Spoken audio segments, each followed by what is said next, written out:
कृष्ण कह रहे हैं पांचवी चीज तीर्थ यात्रा करो, यानी अपना शहर छोड़कर किसी पवित्र शहर चले जाओ, गंगा जलेश भवती, जहां गंगा का पवित्र जल मौजूद हो, स्नानम कर्तव्य, उसमें स्नान कर लो। इसी वजह से हिंदू भाई गंगा में डुबकी लगाते हैं ताकि पाप मिट जाएं।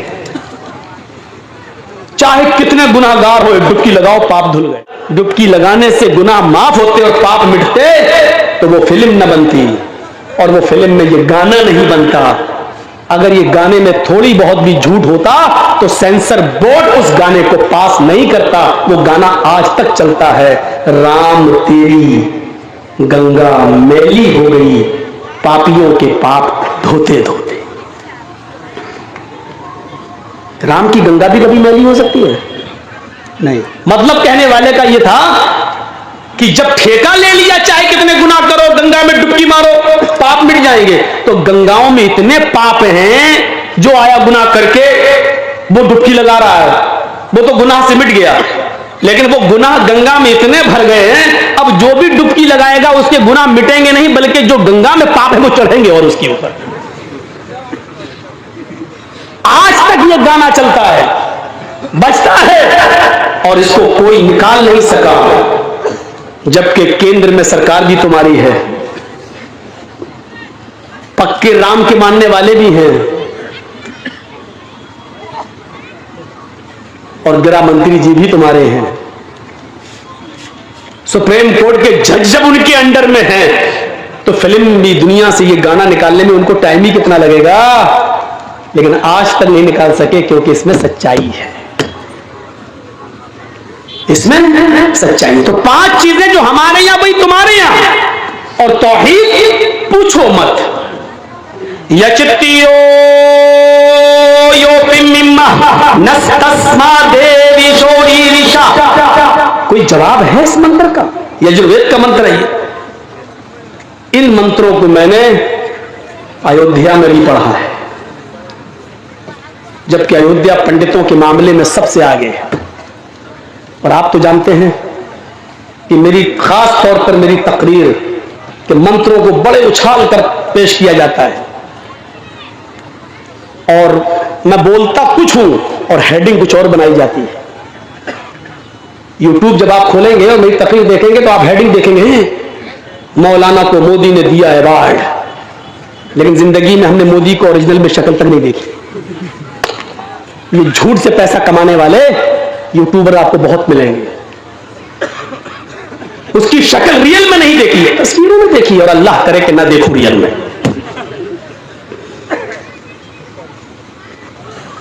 टीवी पे तो सभी देख लेते हैं, हमने भी देख ली, फोटो में देख लिया। कल देखा वो फेसबुक पे किसी ने डाला, फोटो डाला हुआ था, कुत्ता उसको नोच रहा था, और फिर नीचे डाल के उसको पेशाब भी कर दिया था। ये कल की बात है, कल ही मेरे फेसबुक पे किसी ने डाला। तो वो होता चलता है, तस्वीर है, कुछ भी कर सकता है तस्वीर के साथ। कायनात में अगर तस्वीर खुशी से और तस्वीर से अगर कोई बचा है तो वो हस्ती है हमारे नबी जनाब मोहम्मद रसूलुल्लाह की। अगर आज नबी अकरम की तस्वीर होती तो ये दुश्मनान इस्लाम कितनी तौहीन करते। अगर आज अल्लाह के रसूल का फोटो होता तो कितनी तौहीन करते, कैसे निकालते, कैसे कुत्तों के सामने डालते, कैसे खींचते। अल्लाह तेरा शुक्र है कि तूने हमारे नबी जनाब मोहम्मद रसूलुल्लाह सल्लल्लाहु अलैहि वसल्लम को दुश्मनान इस्लाम की इन भयानक चालों से तूने महफूज फरमाया। तो मेरे भाइयों, श्रीमद् भागवत गीता के अध्याय 6 और मंत्र नंबर 10 देखिए। योगी युज्जीत सततमात्मानं रहस्य स्थिता एकाकी अचित्तात्मा निराशीर परिग्रह। इसमें पहला ही शब्द योगी आया, लेकिन आप लोग यूपी वाला योगी मत समझना,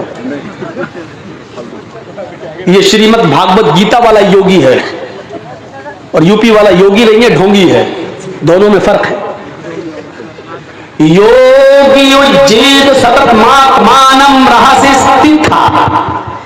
ईश्वर की जब पूजा करो तो योगी बन जाओ। योगी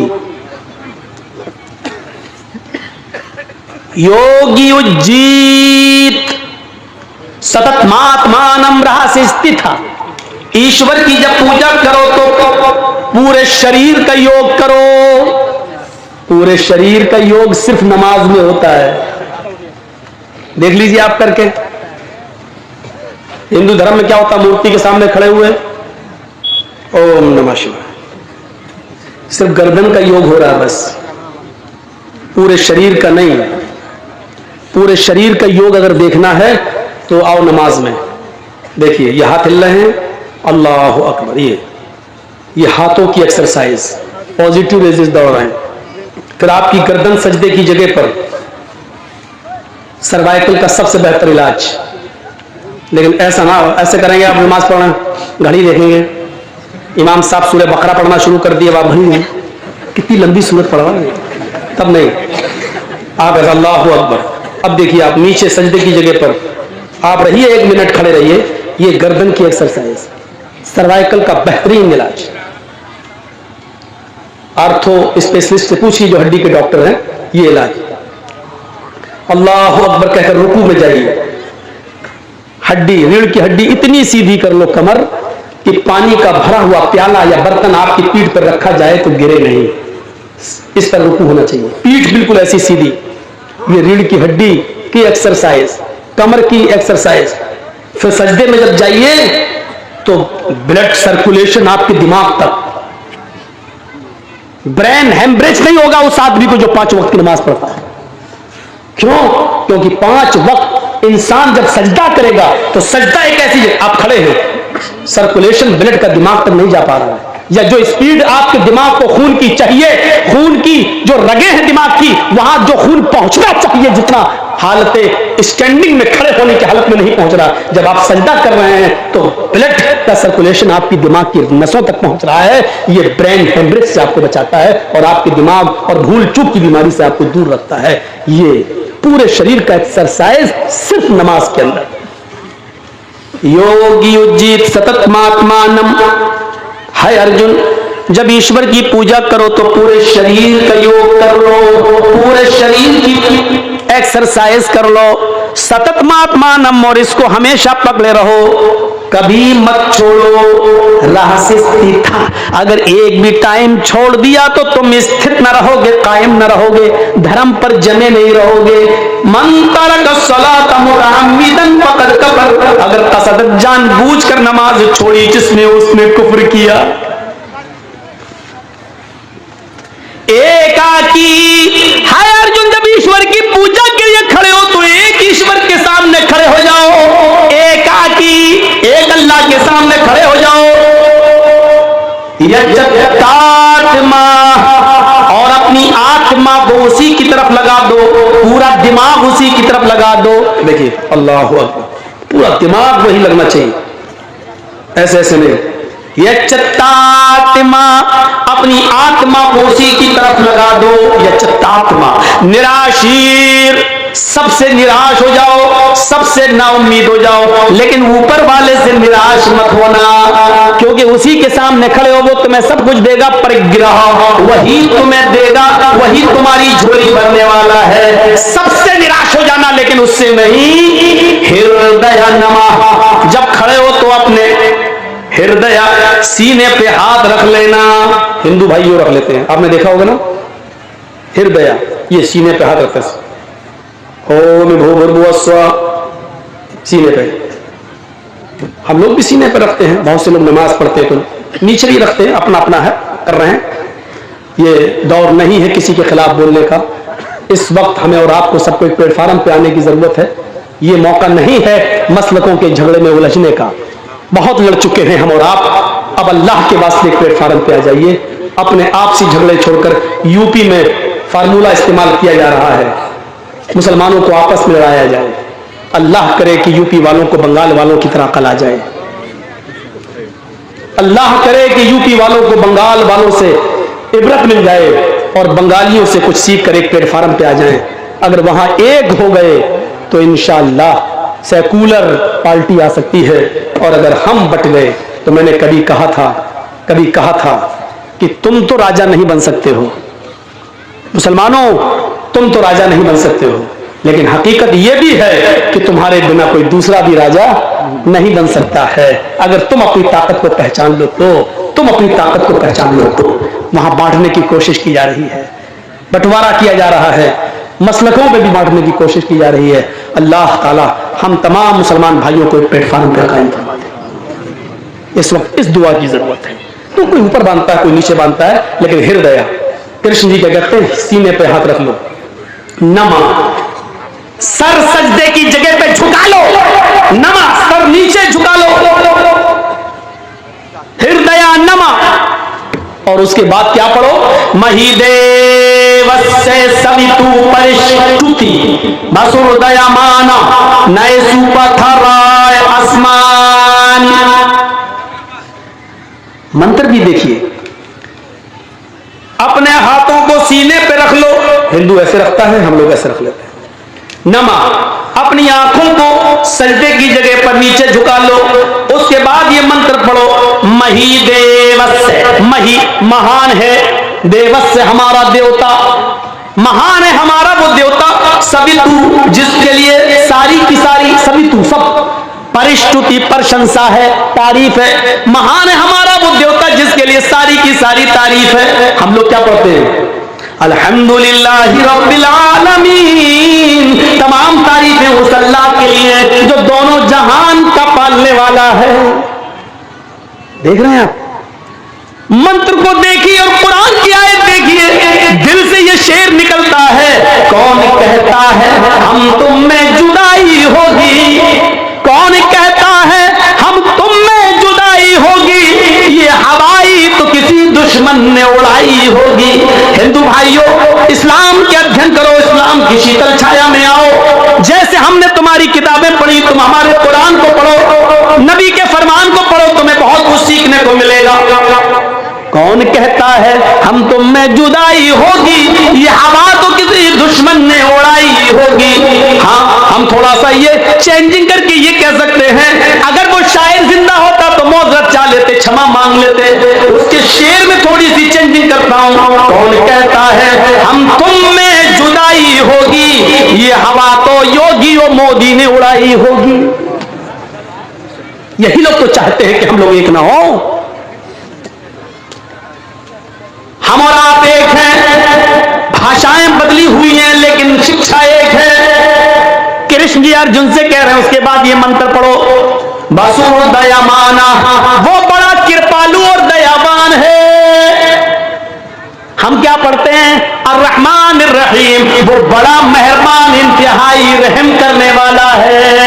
कृष्ण जी अर्जुन से कहते हैं, दोनों हाथ को सीने पे रखकर सर को झुकाकर ये पढ़ो, नए सुपथराय आसमान, नए नाव को पार करने वाले, मुसीबतों को दूर करने वाले, नाव को पार लगाने वाले, यानी मुश्किल में काम आने वाले, नए सुपथराय, सुंदर पथमानी रास्ता, सुंदर पथमानी रास्ता, हमको सुंदर रास्ते पे चला, नए सुपथराय आसमान, हाय नाव पार लगाने वाले, हाय मुसीबतों को दूर करने वाले, हमको सुंदर रास्ते पे चला, हमको अच्छे रास्ते पे चला। हम क्या पढ़ते हैं, इहदिना सिरातल मुस्तकीम, आय अल्लाह हमको सिराते मुस्तकीम पर सीधे रास्ते पे चला। मेरे भाइयों गौर करो, कृष्ण जी जो चीज बता रहे हैं वही मोहम्मद रसूलुल्लाह ने हमें और आपको बताई है।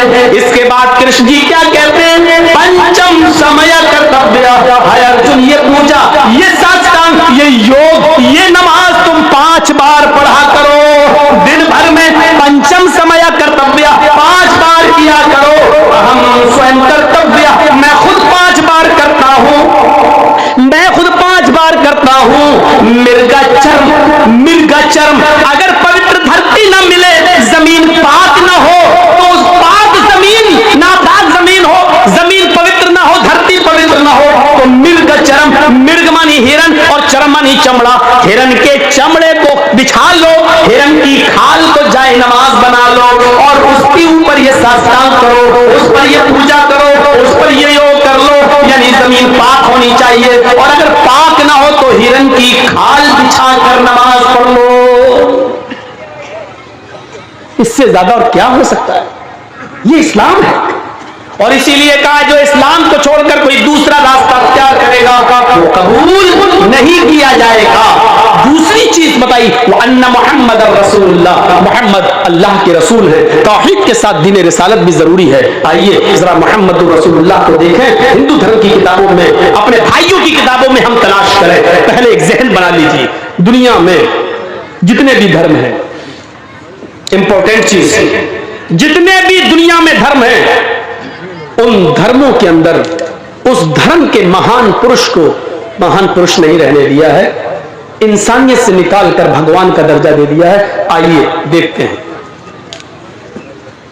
सिखों में देख लीजिए गुरु नानक, लेकिन गुरुद्वारे में चले जाइए, लिखा होगा नानक भगवान, इंसान नहीं रहे। जैनियों में चले जाइए, महावीर जी, उनके मंदिर पे लिखा होगा महावीर भगवान। गौतम बुद्ध के पास चले जाइए, और नेपाल में लुम्बनी में उनका बहुत बड़ा मंदिर बना हुआ है। मुझे जब प्रोग्राम हुआ था नेपाल में, तो वहां के लोग घुमाने के लिए ले गए, देखा लुम्बनी में वो गौतम बुद्ध जिनकी एक पत्नी थी, वो गौतम बुद्ध उस पत्नी से जिनका एक बेटा पैदा हुआ जिसका नाम राहुल था, शादीशुदा जिंदगी गुजारने वाला वो बुद्धा अचानक दुनिया की जिंदगी से परेशान हो जाता है और सच्चाई की तलाश में अपनी बीवी और बच्चे को छोड़कर जंगल में चला जाता है। और सच्चाई की तलाश में रहते रहते उसी जंगल के बियाबान जंगलों में उसकी मृत्यु हो जाती है। शादीशुदा जिंदगी, एक बीवी और एक बच्चे को छोड़ देना बहुत आसान है, लेकिन मोहम्मदुर रसूलुल्लाह सल्लल्लाहु अलैहि वसल्लम की 11 बीवियां और खदीजा से 6 बच्चे, मारिया किप्तिया से एक बेटा, फिर वो बीवियां जिनसे आपने, जिनके पहले शौहर जिनको तलाक दे दिए थे या मर गए, अल्लाह के नबी ने उन बेवा औरतों से जो निकाह किया था, वो औरतें अपने पुराने शौहरों के बच्चे लेकर आई। उन बच्चों को पालना, उनके बच्चों को पालना, अपने बच्चों को पालना, बीवियों का हक अदा करना, बच्चों का हक अदा करना, ये किसी जवां मर्द इंसान का काम हो सकता है, लेकिन एक बीवी और एक बच्चे से तंग आकर दुनिया को छोड़ देना और बीवी और बच्चे को छोड़कर जंगल में चला जाना और सच्चाई की तलाश में रहते रहते उसी जंगल में मृत्यु पा जाना, ये बहुत आसान काम है। बीवियों को पालना और बच्चों की परवरिश करना ये बहुत मुश्किल काम है। अल्लाह के रसूल ने 11 बीवियों को भी देखा। दूसरी बीवियां जो दूसरे शौहरों की थी और जो इंतकाल कर गए थे, नबी अकरम ने जब उन औरतों से शादी की तो आपने पहले शौहर, पहले पति के बच्चे भी लाए, उन बच्चों को भी पालना, फिर उनकी शादियां भी कराना। मेरे भाइयों, ये दिल गुर्दे का और कलेजे का काम है। आज भी बहुत सी संस्थाएं ऐसी हैं जो यतीम और गरीब लड़कियों की शादियां कराती हैं। मेरे भाइयों, मुबारकबादी के लायक हैं वो संस्थाएं, वो तंजीमें। होना चाहिए गरीब लड़कियों की शादी का बंदोबस्त हो, इंतजाम हो, और यही काम जनाब मोहम्मद रसूलुल्लाह सल्लल्लाहु अलैहि वसल्लम ने किया। तो आज गौतम बुद्ध का मंदिर देख लो, वहां जाओगे तो आप लिखा देखेंगे बुद्ध भगवान, महावीर भगवान, नानक भगवान, बुद्ध भगवान।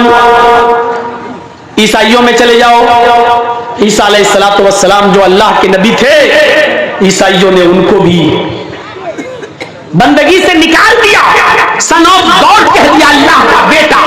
बल्कि ईसाइयों का एक तबका और एक फिरका तो 3/1 और 1/3 तस्लीस का कायल है। 3/1 1/3 यानी ईसा, मरियम और अल्लाह, ये तीनों एक है और एक ही तीन है। ईसा ही अल्लाह है, ईसा ही मरियम है, मरियम ही ईसा है, मरियम ही अल्लाह है, अल्लाह ही ईसा है, अल्लाह ही मरियम है। यानी एक तीन है, तीन एक है। ये ईसाइयों में ये चला है, सन ऑफ गॉड, अल्लाह का बेटा। दुनिया में जितने भी मजहब उठाइए, उनके मानने वालों को देख लीजिए, उन्होंने इंसान नहीं रहने दिया। हिंदू भाइयों में चले जाओ, उन्होंने राम को भगवान का दर्जा दे दिया और कृष्ण जी को भी भगवान का दर्जा दे दिया। आप 2 रामायण खरीद के ले आए और पढ़े, वाल्मीकि रामायण भी लाए और रामचरितमानस भी ले आए। रामचरितमानस जो तुलसीदास जी ने लिखी है, वो अभी जदीद नई है, वो नई है, तुलसीदास जी वाली वो नई, उसमें भगवान का दर्जा दे दिया राम को। और वाल्मीकि जी की रामायण में वाल्मीकि जी ने राम को भगवान माना ही नहीं है, राम को इंसान माना। आज भी दोनों रामायणें मौजूद हैं। वाल्मीकि जी राम को एक काल्पनिक मनुष्य इंसान मानते हैं और तुलसीदास जी ने उनको भगवान का दर्जा दे दिया है। मेरे भाइयों, अब आप पढ़िए वाल्मीकि जी की रामायण में साफ तौर पर लिखा है, जब राम की पत्नी सीता का हरण हुआ और रावण लेकर जब गया, हनुमान और लक्ष्मण जब श्रीलंका से रावण के चंगुल से जब सीता जी को छुड़ा के लाए, तो सीता जी रामचंद्र जी के पास जाती हैं और उनका आशीर्वाद लेने के लिए उनके पैर छूने लगती हैं, उनके पैरों पे गिर जाती हैं। तो रामचंद्र जी ने अपनी पत्नी सीता को पैर नहीं छूने दिए, बल्कि उनके दोनों कांधे पकड़कर उनको उठा दिया, खड़ा कर दिया। कहा ये क्या कर रही हो? कहा आपको प्रणाम कर रही हूँ, आपको नमस्कार कर रही हूँ, आपके पैर छू रही हूँ। तो रामचंद्र जी ने जो जुमले कहे, जो शब्द कहे, वो वाल्मीकि रामायण में है, राम रामाय नमः, राम रामाय सत्यम अस्ति। सीता तू मेरे पैर मत छू, मैं तो तेरा राम हूँ। सीता तू मेरे पैर मत छू, मैं तो तेरा राम हूँ। राम रामाय नमः, एक राम तेरे राम का भी है, एक राम तेरे राम का भी है।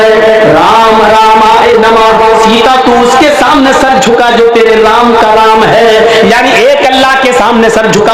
राम रामाय सत्यम अस्ति, इसलिए कि राम का ही राम सच्चा है। राम रामाय नमः, इसलिए कि राम का ही राम सच्चा है। ये सीता जी को रामचंद्र जी ने कहा, जो वाल्मीकि रामायण में आज भी मौजूद है। रामचंद्र जी ने अपने पैर नहीं छूने दिए, नहीं छूने। इस्लाम क्या कहता है? इस्लाम कहता है कि कोई बाप कितना भी बुजुर्ग हो, लेकिन बेटा अपने बाप के पैर नहीं छू सकता, अपनी माँ के भी पैर नहीं छू सकता। माँ के कदमों के नीचे जन्नत है, वो तलाश करे, यानी खिदमत करके जन्नत में जाने की कोशिश करे। लेकिन माँ के कदमों के नीचे जन्नत होने का मतलब ये नहीं है कि वो अपने माँ के पैर छुए। वक़दा रब्बुका अल्ला तअबुदु इल्ला इय्याह, और तुम्हारे रब ने ये फैसला कर दिया है कि तुम अल्लाह के अलावा किसी और की इबादत नहीं करोगे। वबिल वालिदैनि एहसाना, और फौरन कह दिया अपने माँ बाप के साथ एहसान करो, यानी पहले इबादत अल्लाह की और अल्लाह की इबादत के बाद माँ बाप के साथ एहसान। वबिल वालिदैनि एहसाना, एहसान क्यों कहा?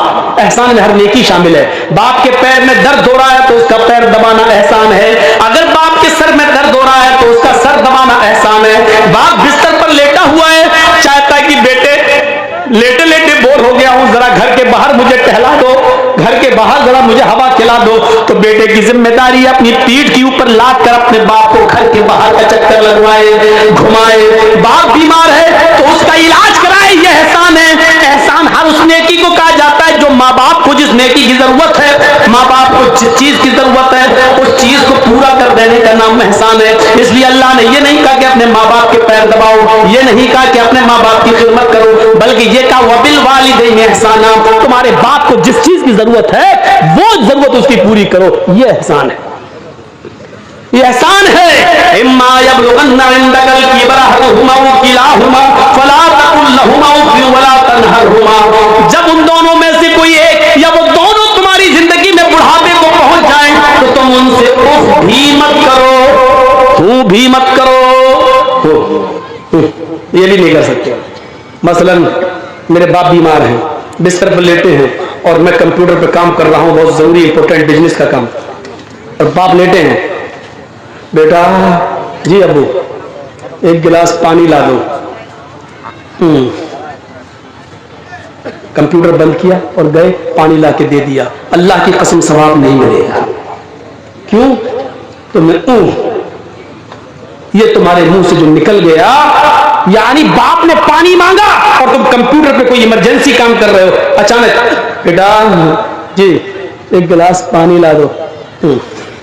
उठे, लाए, दिया, पिलाया, अपने हाथ से उनका सर पकड़ के पिलाया, सब कुछ किया, लेकिन जो निकल गया इसने तुम्हारी इस नेकी को बर्बाद कर दिया। कुरान कहता है फला तकुल लहुमा उफ़, जब वो इस उम्र को पहुंच जाए तो तुम यह है बाप का दर्जा, यह है बाप का मकाम। लेकिन इतना ऊंचा मकाम होने के बावजूद ये नहीं कहा कि तुम अपने बाप के पैर छू, नहीं छू सकते, क्योंकि सर झुकाना सिर्फ एक अल्लाह के सामने जायज है। और आगे यहां तक अल्लाह के नबी ने फरमाया, अगर अल्लाह के अलावा सर झुकाना, सजदा करना किसी को जायज होता तो अल्लाह के नबी फरमाते हैं कि मैं औरतों को हुक्म दे अपने हस्बैंड्स, अपने शौहरों को सजदा करें। अगर अल्लाह के अलावा सजदा करना किसी को जायज होता तो मैं औरतों को हुक्म देता कि वो अपने शौहरों को सजदा करें, लेकिन बीवी भी अपने शौहर को सजदा नहीं कर सकती है, इसलिए कि सजदा सिर्फ अल्लाह का हक है, बंदा सिर्फ अल्लाह ही को कर सकता है और किसी को नहीं। मेरे भाइयों, इस मकाम को समझने की कोशिश करो। दुनिया में जितने भी धर्म हैं उन लोगों ने अपने अपने मज़ाहिब के महान पुरुषों को इंसानियत से निकाल दिया, लेकिन दुनिया में एक धर्म ऐसा है और वो है इस्लाम, जिसमें आज भी मोहम्मद रसूलुल्लाह को भगवान का, खुदा का, अल्लाह का दर्जा नहीं दिया गया है। हमने अपने महान पुरुष को इंसान ही का दर्जा दिया है और इंसान ही रहने दिया है। कुरान चीख कर ऐलान करता है, कुल इन्नमा अना बशरुम मिस्लुकुम, आए नबी कह दो कि मैं तुम्हारी तरह का एक बशर हूं, कह दो कि मैं तुम्हारी तरह का एक इंसान हूं।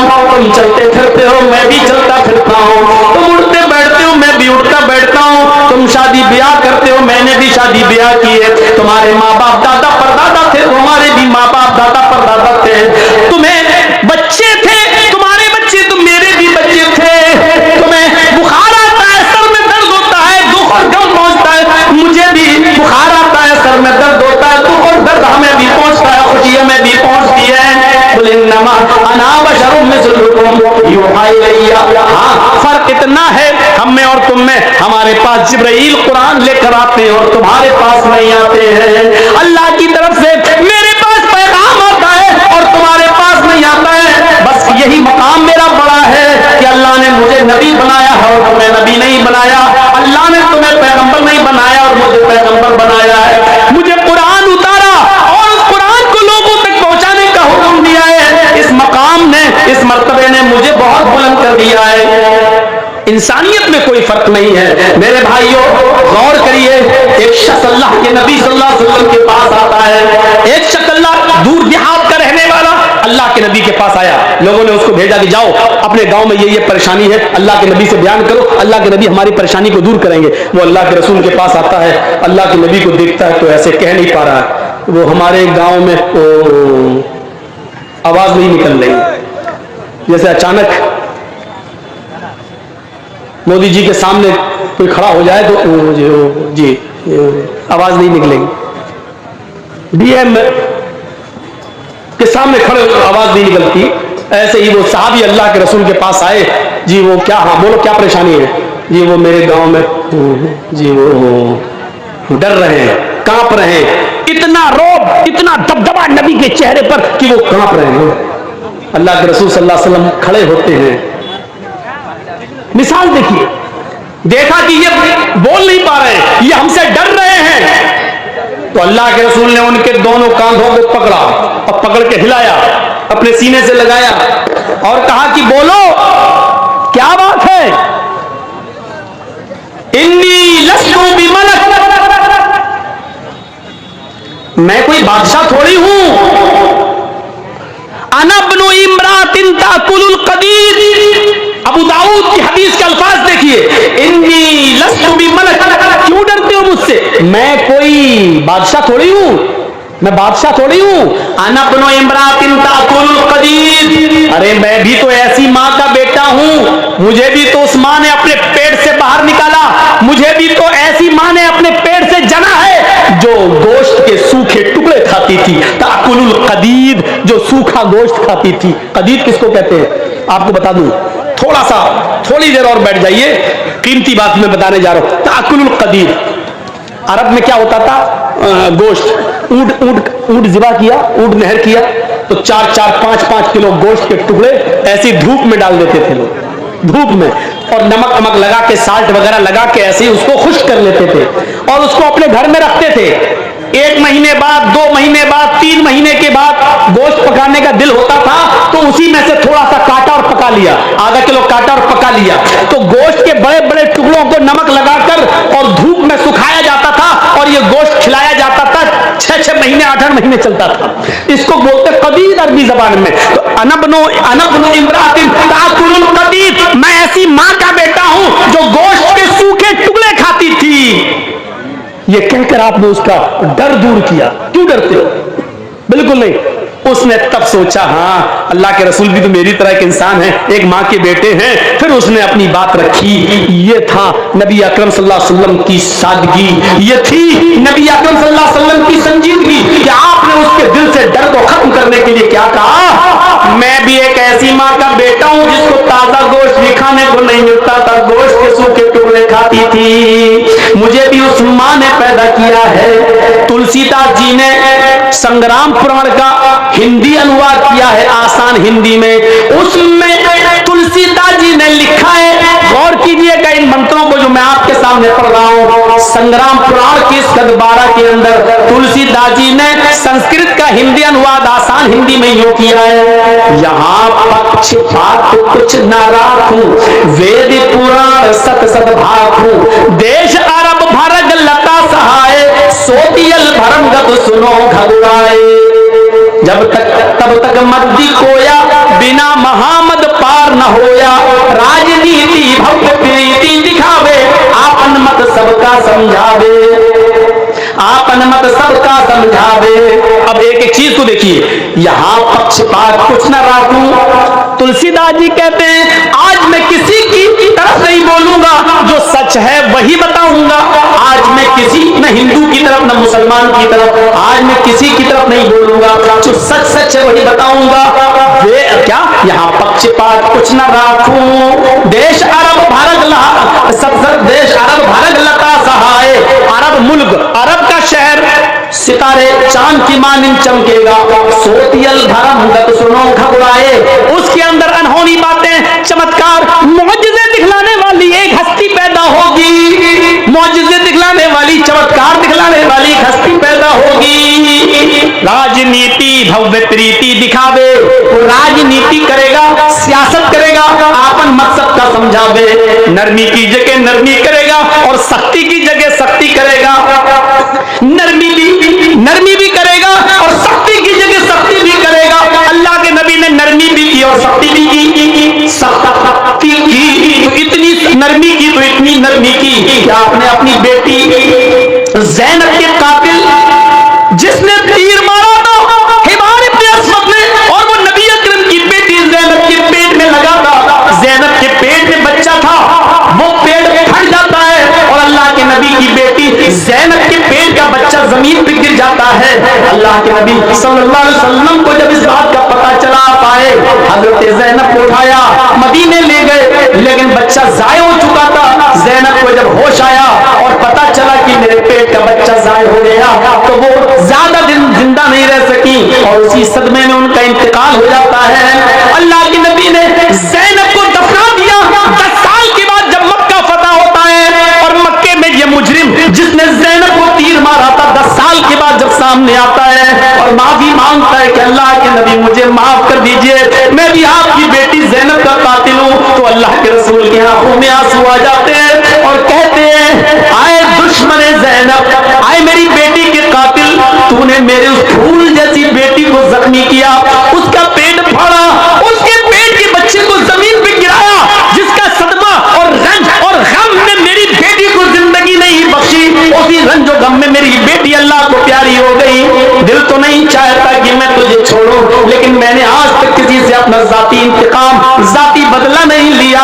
आए हिबार, आए मेरी बेटी के कातिल, आए हिबार जा, आए हिबार जा, मैंने तुझे भी माफ कर दिया। आप अपनी बेटी ज़ैनब के कातिल हिबार इब्न असवद को माफ कर रहे हैं। नरमी आई तो इतनी नरमी आई और सख्ती की तो इतनी सख्ती की कि एक लड़की फातिमा नाम की कबीले बनु मखज़ूम की जब पकड़ के लाई गई, कहा गया चोरी की है, आपने कहा हाथ काट दो।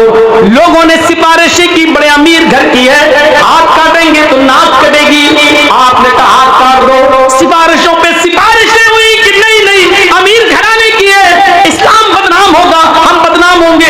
अल्लाह के नबी ने कहा अल्लाह के कानून में कोई तब्दीली नहीं होगी, उसका हाथ काट दो।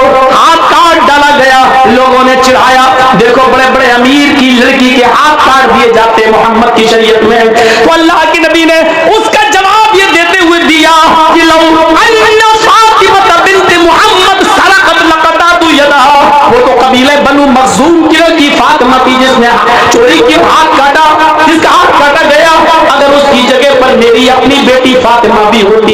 मेरी अपनी बेटी फातिमा ने भी चोरी की होती तो मैं अपनी बेटी का हाथ भी कटवा देता। ये इंसाफ अदल ये कहकर जिंदा रखा मेरे भाइयों। इसीलिए आज भी हिंदू भाइयों की किताबों में मोहम्मद रसूलुल्लाह को मोहम्मद के नाम से आज भी जिक्र किया गया है।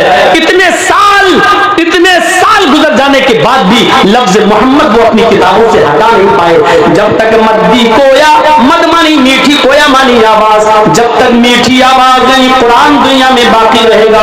बिना मोहम्मद पार न होया कोई, उस वक्त तक बिना मोहम्मद की कोई अपनी जिंदगी गुजार नहीं सकता।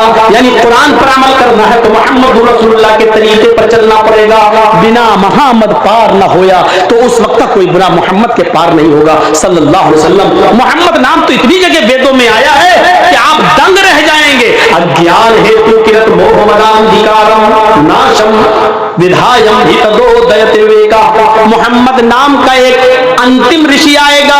अज्ञान हेतु किरत मोहम्मदाधिकारम, मोहम्मद आएंगे अंतिम ऋषि अंतिम पैगंबर आखिरी नबी होंगे। अंधिकारम नाशम, जब इस धरती पर आएंगे तो अंधेरे को नाश कर देंगे। यानी उनके आने से पहले अंधेरा ही अंधेरा होगा, लेकिन वो अपने आने के बाद अंधेरा नाश कर देंगे। मोहम्मद रसूलुल्लाह के आने से पहले कितना अंधेरा था, कितना अंधेरा था। जुआ इतना खेला जाता था कि लोग जुए में रकम हार जाते थे तो मकान लगा देते थे, मकान जुए में हार जाते थे तो बीवी जुए में लगा देते थे, और बीवी भी जुए में हार जाते थे तो अपनी 16, 17, 18 साल की बेटी जुए में लगा दिया करते थे, लेकिन हार नहीं माना करते थे।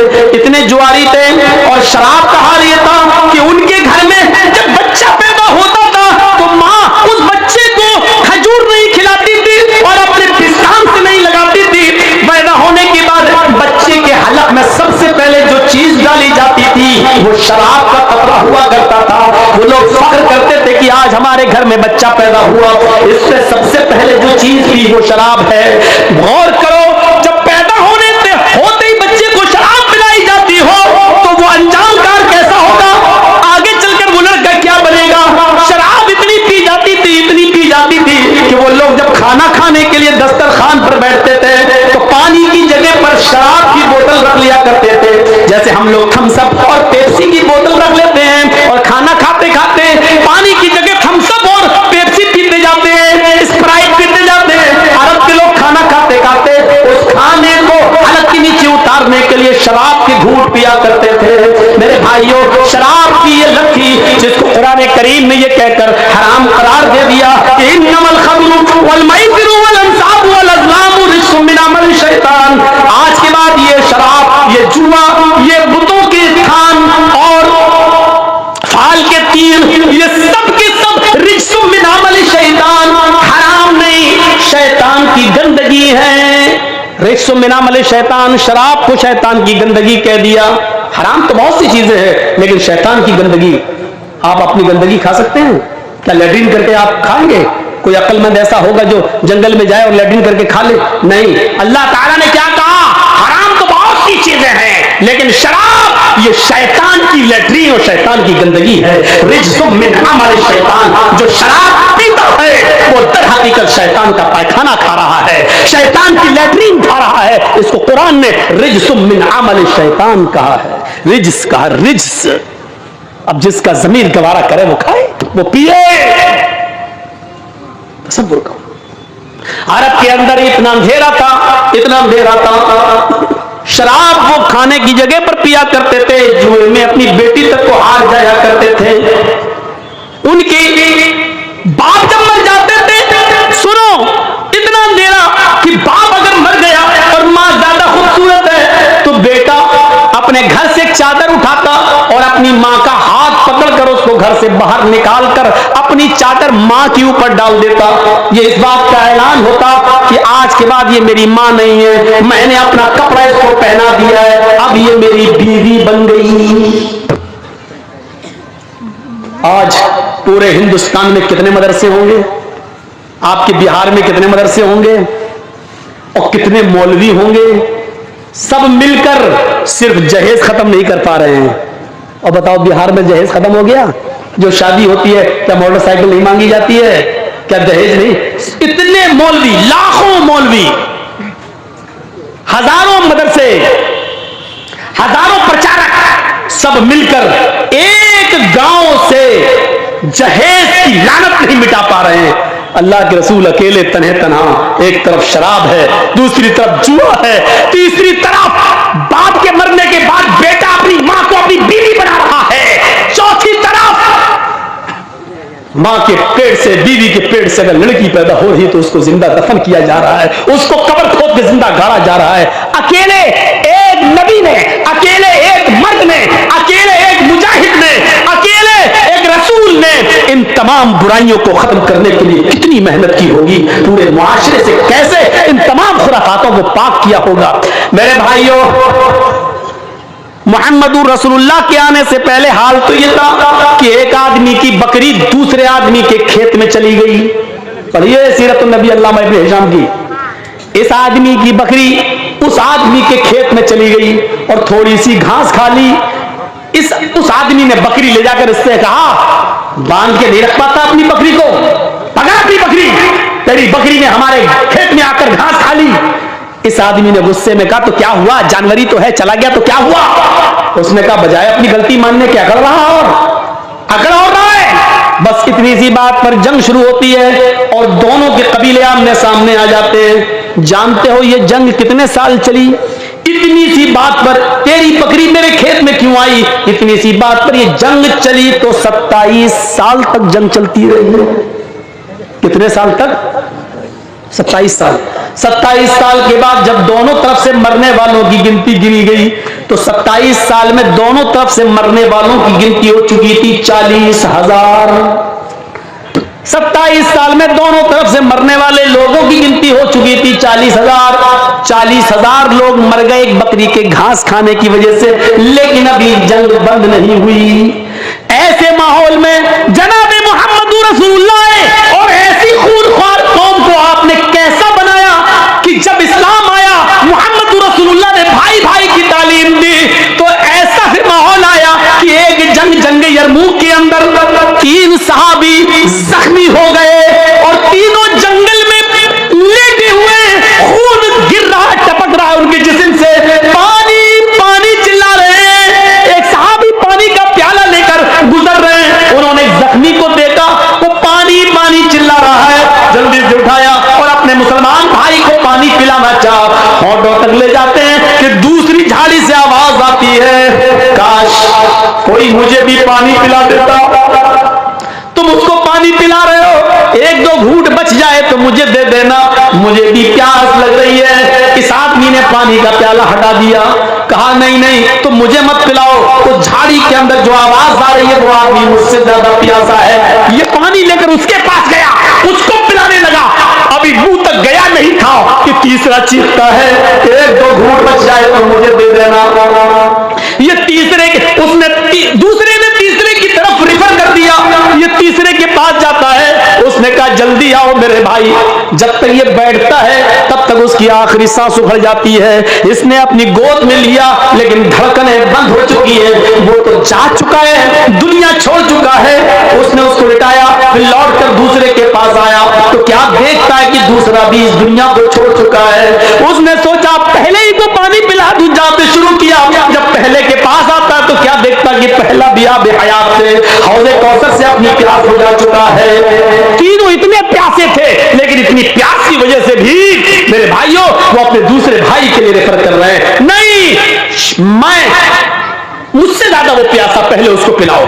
जो कौम एक बकरी के दूसरे के खेत में घास खा लेने की वजह से 27 साल लड़ती हो, 40,000 अफराद मरने के बाद भी जंग खत्म न होती हो, इतनी खूनख्वार कौम, लेकिन अब ऐसी भाई भाई बन गई कि एक दूसरे ने एक दूसरे को पानी पिलाने के लिए अपनी जान दे दी। मैं मर जाऊं लेकिन मेरा भाई बच जाए। ऐसी तालीम दी थी मोहम्मद रसूलुल्लाह सल्लल्लाहु अलैहि वसल्लम ने। कितनी मेहनत की होगी। हम तो सारे मौलवी, हजारों मदरसे होने के बावजूद दहेज खत्म नहीं करा पा रहे हैं। कितनी लड़कियां आज दहेज न होने की वजह से बैठी हुई हैं, दहेज न होने की वजह से आत्महत्याएं कर लेती हैं।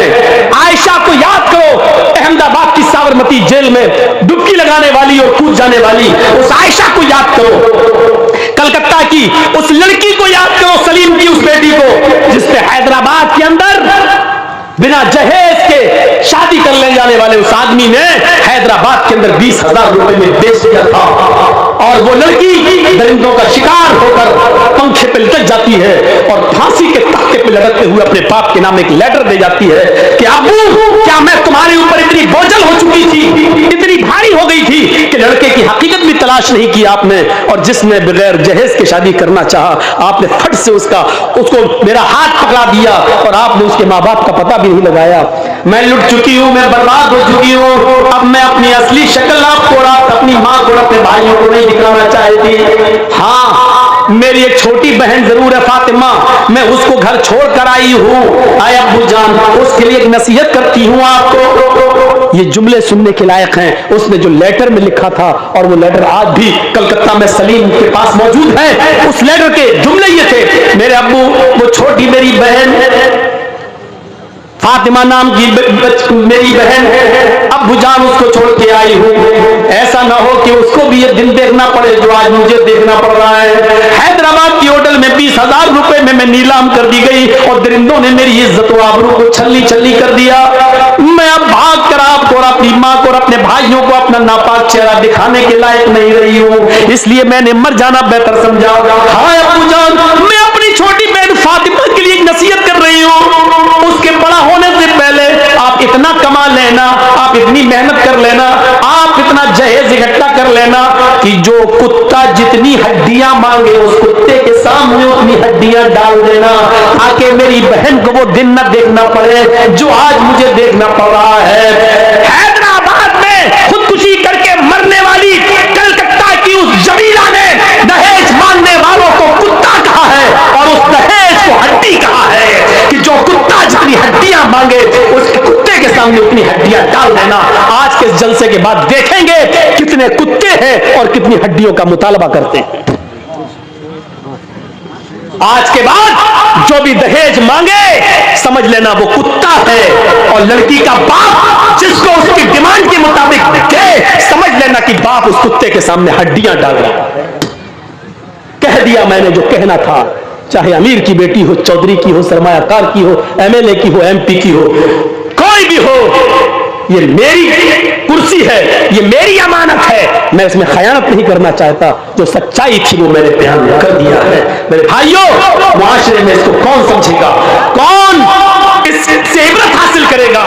मैं जानता हूं कि कुत्ता और हड्डी कहने के बाद भी जहेज रुकेगा नहीं। 20 साल से अब तक नहीं रुका तो अब क्या रुकेगा? लेकिन एहसास पैदा करो, एहसास। उस जमीला ने क्या कहा था कि मेरी बहन के लिए इतना कमा लेना, इतना कमा लेना कि जो कुत्ता जितनी हड्डियां मांगे उस कुत्ते के सामने उतनी हड्डियां डाल देना, ताकि मेरी बहन को वो दिन न देखना पड़े जो मुझे देखना पड़ रहा है। यहां अंधेरा था। मोहम्मद अंधिकारम, मोहम्मद आएंगे अंधिकारम नाशम, अंधेरे को नाश कर देंगे। मोहम्मद आएंगे अंधेरे को नाश कर देंगे। वाच भूपति प्रेम रामाया मत विशारदा, तब देवो महाराज ममदा सत्य मांगिता मर्मोच्छिष्ट समंजी याते तथा पश्य भोन इति श्रुत्वा दृष्टा परम विस्मय मांगिता चतुर्विभ्रात्र देव कृष्यामी कृष्य भवंतो बांधवा देवा स्वाशेना कृष्यता शर्म सुधारी सदूषका उच्चला पीलिंग गच्छेदीन सब बच्चों मतो मम्मा मुस्लिम संस्कारा। आखिरी नबी जब इस दुनिया में आएगा उसके और उसके मानने वालों की पहचान ये होगी, शर्म शुरूधारी, वो लंबी दाढ़ी रखेंगे, शर्म शुरूधारी लंबी दाढ़ी रखेंगे, दाढ़ी में गांठ नहीं लगाएंगे। बहुत से लोगों को आपने देखा होगा, दाढ़ी तो लंबी होती है लेकिन गांठ लगा लेते हैं, ऐसे गोल गोल घुमा लेते हैं, बाल बड़े करके यहां जूड़ा सा रख लेते हैं। कभी कभी गौर से देखो तो ऐसा लगता है जैसे नारियल का गुच्छा सर पर रख लिया।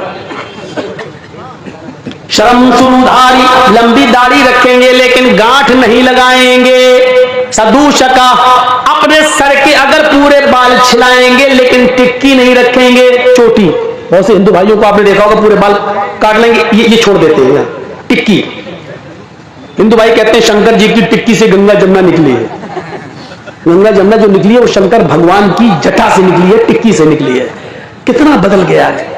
इधर शंकर जी की टिक्की है गंगा जमुना, और उधर जमजम हाजरा पानी के लिए दौड़ रही है, पानी नहीं मिल रहा है। इस्माइल अलैहिस्सलाम जहां एड़ियां रगड़ रहे हैं, वही जिब्राइल ने पर मारा और जमजम का चश्मा जारी हो गया। यहां इस्माइल की एड़ियां हैं, यहां शंकर की जटा है, टिक्की है, कुछ तो है जो मिल रहा है। और चीख चीख के कह रहा, हिंदू भाइयों आओ, तुम्हारा खोया हुआ धर्म हमारे पास है, हम तुम्हें दे रहे हैं, ले लो। आपका बच्चा 5 साल की उम्र में गायब हो जाए और 15 साल के बाद जर्जीस को मिले, और 15 साल के बाद जर्जीस आपके बेटे को वापस करे, लीजिए आपका बेटा, आप कहोगे नहीं मेरा तो 5 साल का बच्चा था, वही दो। तो कितना बड़ा बेवकूफ बाप होगा। अरे 15 साल पहले खोया था तेरा बेटा, 15 साल के बाद अब तो 20 साल का हो गया है। 5 साल का था वो जब खोया था, 15 साल के बाद 20 साल का, अब 20 साल का बेटा तुझे दे रहा। नहीं साहब, वो तो काली शर्ट सफेद पैंट पहन के गया था, वही चाहिए हमें।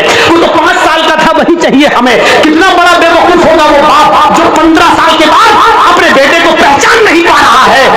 आपका मजहब जिस कंडीशन में था उसमें धूल लग गई है। इतने सालों के बाद आपका खोया हुआ धर्म हम तुम्हें दे रहे हैं, आपका खोया हुआ नबी हम आपको वापस कर रहे हैं। आप कह रहे नहीं साहब हमारा जैसा था वैसा दो। आप ही की किताब तो कह रही है उसकी पहचान ये होगी, शर्म से दाढ़ी लंबी दाढ़ी रखेगा, गांड नहीं लगाएगा, सर के बाल छिलाएंगे तो चोटी नहीं रखेंगे, उच्चालापी मंदिरों में घंटा नहीं बजाएंगे, जबान से आलाप करेंगे, बुलाएंगे। जबान से हम ही लोग बुलाते हैं अल्लाहु अकबर अल्लाहु अकबर। उच्चालापी ऊंची जगह पर खड़े होकर आलाप करेंगे, जबान से अजान देंगे। इससे भी बड़ी पहचान एक और बताई गई, लिंगच्छेदीन, खतना कराने वाले होंगे। अंतिम ऋषि के मानने वाले लिंगच्छेदी, खतना कराने वाले होंगे। लीजिए साहब, और क्या चाहिए?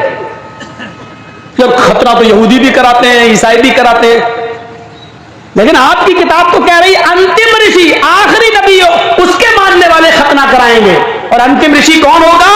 जो चांद के 2 टुकड़े करेगा उंगली के इशारे से। ये आपकी किताब कह रही है और ये दुनिया जानती है, चांद के उंगली के इशारे से 2 टुकड़े करने वाली जात मोहम्मद रसूलुल्लाह की है। आपकी किताब कह रही है चांद के 2 टुकड़े करने वाला अंतिम ऋषि होगा।